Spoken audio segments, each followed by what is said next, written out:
I am Dr. Celia Zanaid, and here with me is Dr. Cassandra Kandah. We are both licensed clinical psychologists here to talk about compassion fatigue.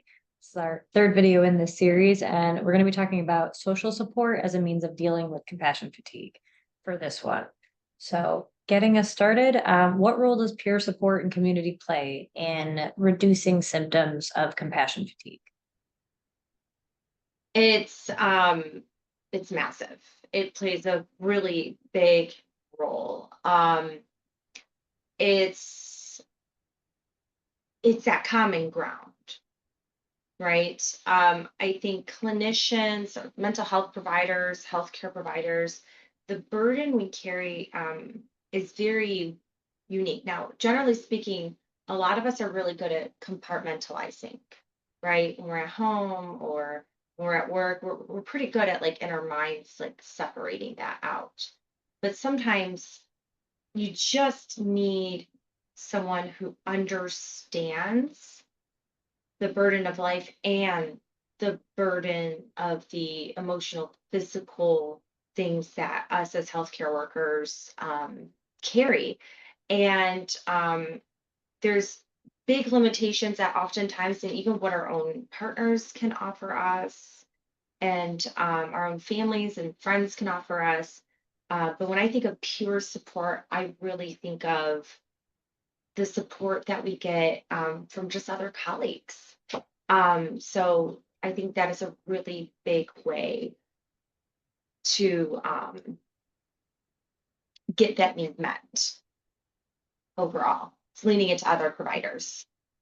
Yeah, because I was going to say now I'm doing mostly telehealth work, but the best part of working in person used to be after a really difficult or heavy session, going to like the common area and just saying, "Oh my God, I just heard this thing." Like it was so rough to be there and sit in that moment, like really fulfilling, really powerful, but exhausting and really just saddening, disheartening, heartbreaking sometimes. So yeah, I think that was one of the best parts of working on a team when you're dealing with heavier topics. Mhm. Absolutely. And it also, I'm so happy you brought that up because I think like a lot of healthcare workers are remote now, which means that you do need to put more of an effort into finding support from other providers. And some people are not comfortable with like networking and things like that. I say just go out and do it anyways, because we need each other more than ever when it comes to making sure we're sharp, we're taken care of so we can take care of others. Absolutely. Okay, awesome. I did want to ask, we talked a little bit in the first video we did on how some people can really want to isolate themselves when they're dealing with compassion fatigue, the exhaustion that comes with. So, what are some ways to get involved in a community when you kind of don't want to, when you're kind of wanting to isolate, or you're just not sure how to get back out there because you just maybe feel so different or cut off from others? Absolutely. Honestly, what this makes me think of is something that I do um, in terms of like connecting with others. So, and it's connecting with your larger organization. So, for us, Dodgers and Ed, it's going to be the APA, right? Can I do with the IPA, right? The Illinois Psychological Association. And then those other divisions as well, those smaller divisions. So, for example, in the area of health site, Division 38, we have local networking events where we just get together and we hang out as friends, chatting about life, supporting each other. So even if you don't feel like going, and I hear this sometimes, it was such a long day. I was so tired. You wouldn't believe what I heard today. And I'd be like, I'd believe it. Right? I know exactly what you're talking Yeah. about. And there's at that moment though, I think what I broadly notice from other clinicians is like this uplifting, this feeling of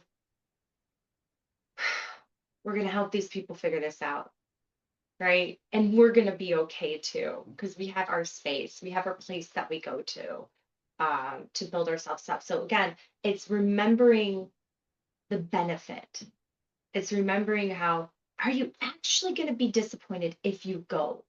and like physically reach out to that peer support. If it's a one-on-one thing or a larger organization for it, usually people are not disappointed when it comes down to that. Yeah, and I was just thinking about times when I felt kind of stuck on a problem. So it's like I don't have time to go out like see people. I've got things to work on.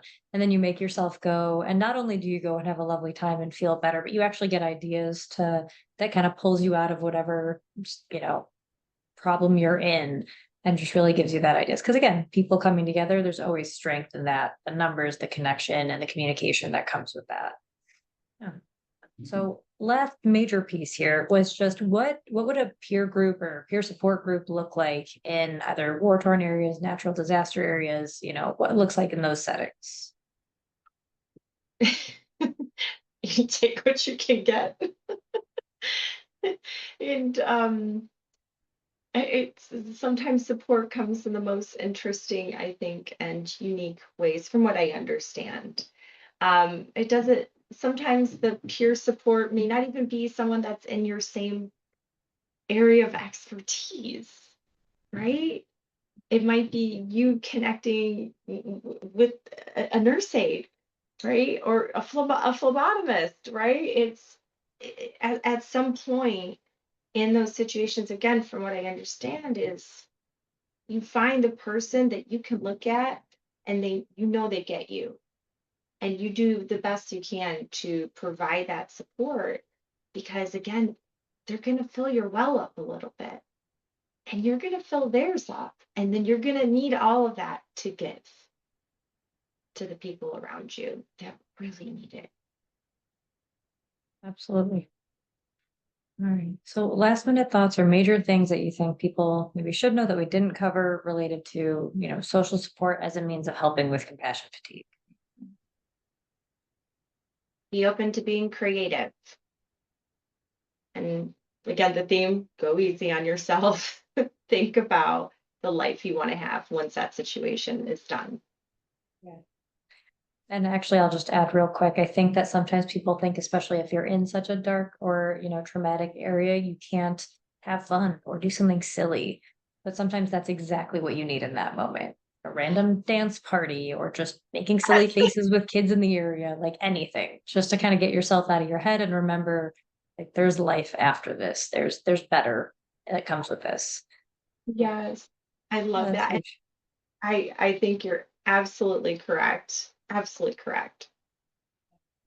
Well, thank you so much for talking more about this. So again, this is our third video out of 4 that we're going to be doing for compassion fatigue.